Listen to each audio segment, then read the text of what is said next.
você acumule capital simbólico. Você vai usar, tipo essa aqui, ó, vai dizer que você diz assim, ó, duas de econômica, aí você vai comprar duas de econômica e vai usar fora, vai jogar fora. Mas também existe outro tipo, ó, que é a carta de subversão. Você vai identificar por o nome subversão aqui, ó. As cartas de subversão, elas servem para você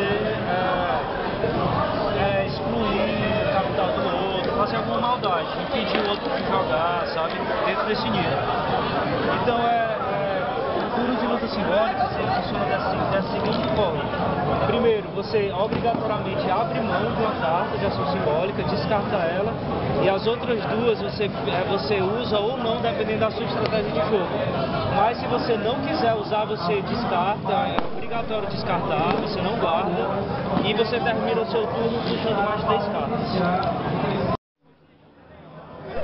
Tá, eu vou começar, né? Eu vou descartar essa daí e vou escolher uma pessoa para descartar duas cartas aleatórias de capital social, que eu escolho ela.